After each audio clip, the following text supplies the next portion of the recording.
Okay, guys, sorry. I had to start this little clip again.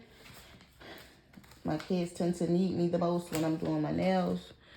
Again, so I'll take my form. I will pinch it at the tip. Open up the top. Put it underneath my nail to see what the line is. Again, there is a gap between the form and my nail. Hope you guys can see that. And so I'm gonna need to cut it. Looking at it, kind of measure where I need to cut. I would need to cut here. All right. So I would need to put a snip here in here, pretty much right where the free edge and the side ends at. Hope that makes sense. So this is where I'm going to cut it. Like, here's my side. I'm going to cut it right at the sides, on both sides. And again, I've been doing my nails long enough, so I kind of already know where they need to be cut at. And then I have square nails and they grow up. And so this round thing, it's like a puzzle in a sense. My nail bed is square, and so that round smile line is not going to fit under there. So I need to cut the corners here to make it square, or make it like a straight line.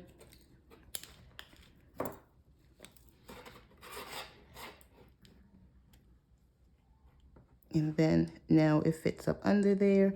Again, I'm going to put the form under and then rock it up to make sure there's no gap.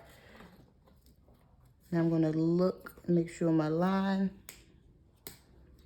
is directly down the middle, and I can see it's going that way a little bit. If you relax your hand, you'll be able to see if your line is straight down the center or not.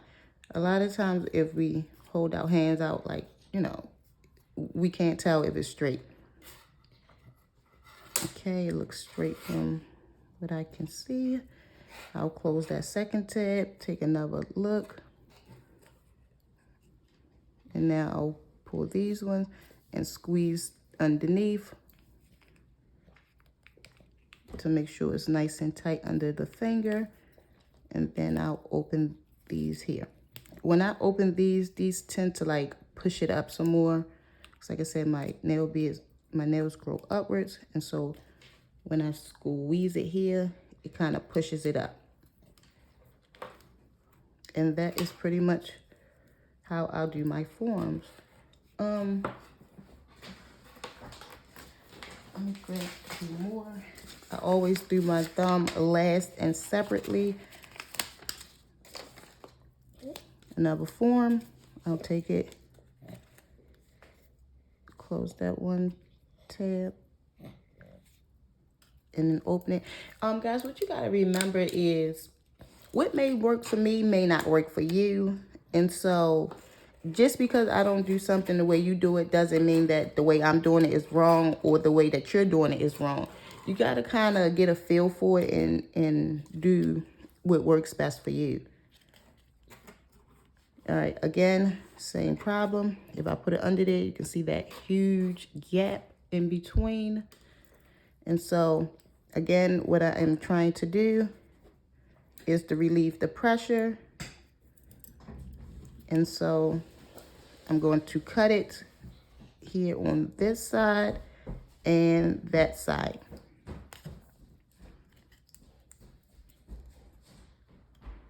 Taking my forms, cutting it at an angle. Okay, so I'm cutting it outward, not straight down, but outward. And then again, I know that my nail is square. Let me turn it this way. My nail is square. So I'm gonna cut the corners off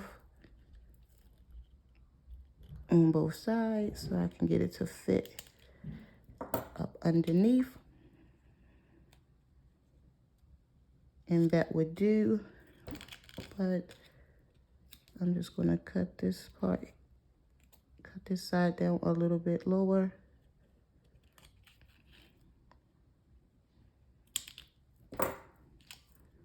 Take my form, put it underneath, just closing just the sides, just so it can stick to the finger. Now I'm looking at it from different angles to make sure my line is straight. And then I'll close the second tab. Now looking at it, I feel like I need to rock it up some because it's tilted down a bit too far for my liking.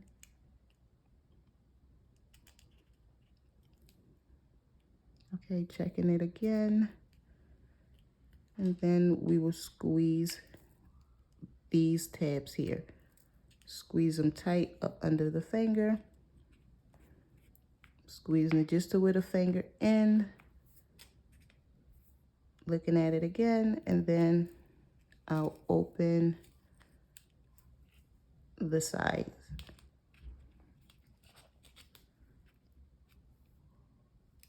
I'll relax my hand. Let me loosen that for a second.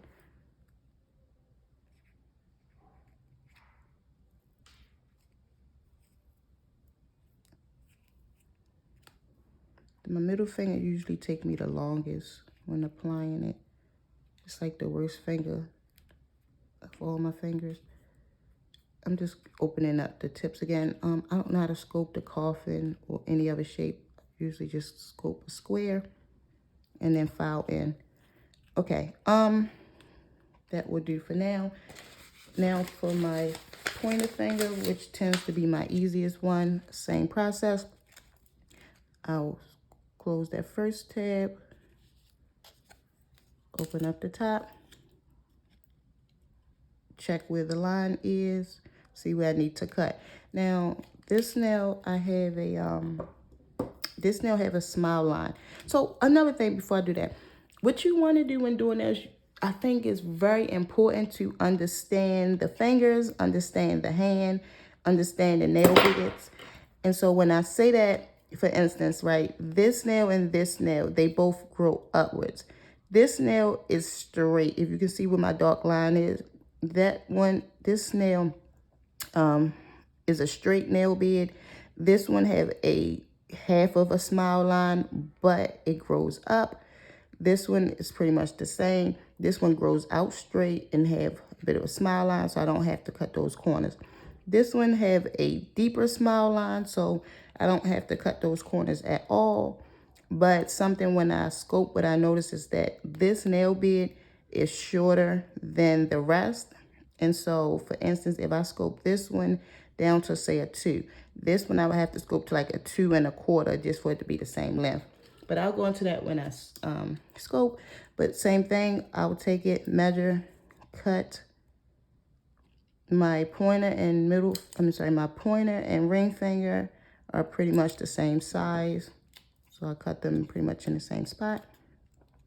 Again, I don't have to cut these square because I have a smile line for this nail. So I'll just put it up underneath, rock it up until it don't go up anymore. Looking at it from different angles. I'll close that tab. Look at it again.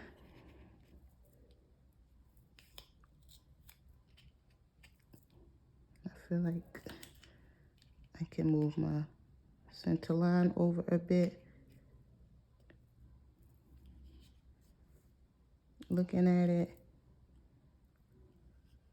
And then I'll squeeze underneath nice and tight. And then open or pull those down, fold them down, cut them off, whichever works best for you. I just fold them down. And then I'll look at it from this angle, and if anything seem off, if my lines seem off, I'll just kind of adjust with these ones. Like from what I can see, this one is going over that way a bit. So I'll just pull this tab back some. It's good to make sure your hands are dry because these things stick a lot better when the hands are dry. The pinky is always hard for me to see, scope, do. So we just kind of hope that the pinky come out straight. But, and then again, with that same thing I did with those, I'll just kind of straighten it back out, square it out here. And then that's it. I'll take and dangle my hand loosely, or, you know, hold it on something, look at it, look down at it, and make sure my lines are straight. But that is pretty much how I apply my forms. And then I will go in. Okay, so if you use prep and primer and stuff, at this point you would go ahead and add your prep and then your primer. I don't, so I'm going to skip over that. And then you'll add your base coat. For me, I'm using a peel-off base coat. On this set, I'll just go ahead and use the Macart one, but the Macart one, and I don't even know the name of this one. Moron, I believe. I don't know. But these are the two peel-off base coats that I'll use on all my sets. We'll go ahead and use the Macart one. With the Macart one, it's a lot thinner than that one. And so what I'm doing is I'm taking it, dipping it in, wiping off one side of it. The side with the product, I'm just going to do one little swipe on all the nails. And then I got a little too much. I'm going to cover the whole nail with the base coat. And it's the same step for regular base coat or peel off. You want to cover the whole nail with a thin layer. I'm just wiping some of it off. Same thing, going around the nail with the base coat, a thin layer. You don't need a whole lot.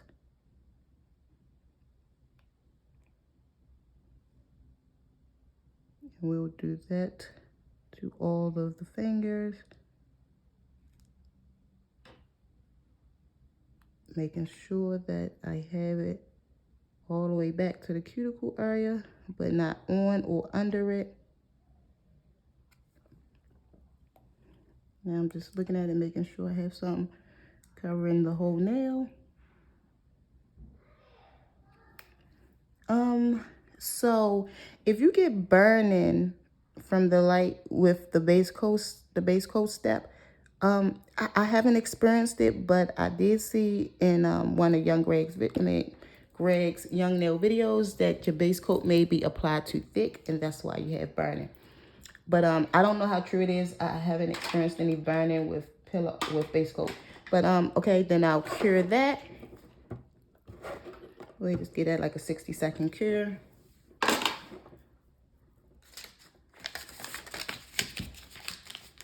Trying to put this away, trying to clean up a little bit. I probably should have had all of this stuff pre-ready.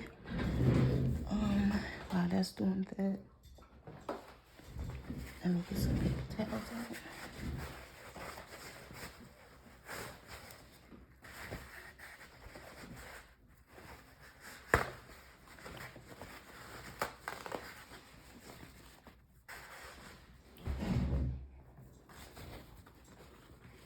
Take and fold my paper towel in half and then in half again.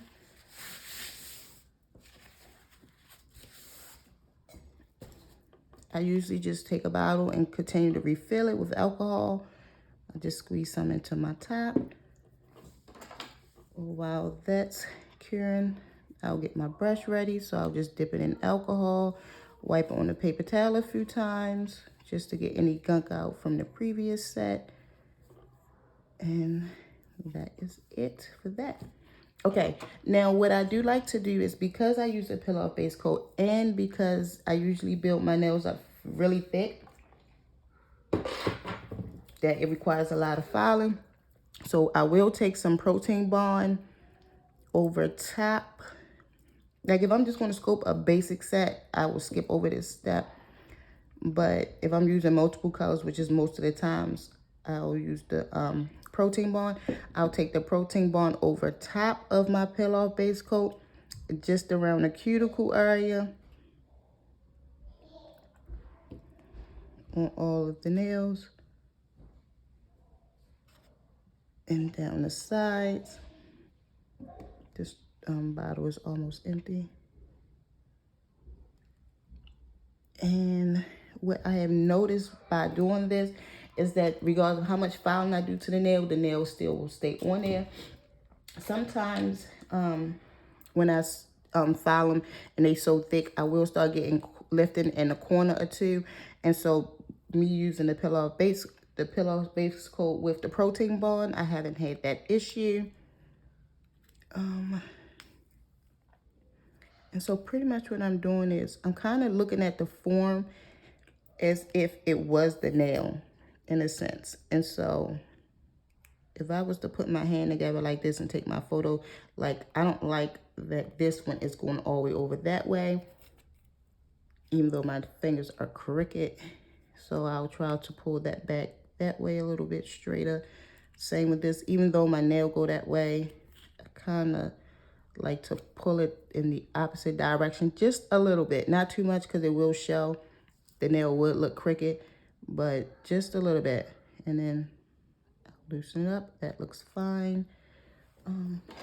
Here's another tip too. Like for this one, I feel like I pinched it close to too much. So I'll just take some scissors, put it inside, and just kind of open it back up some.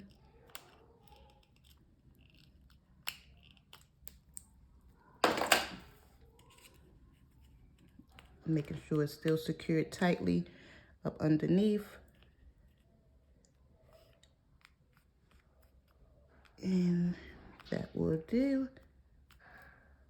And then we'll start with, I was a little undecided on the color that I wanted to use.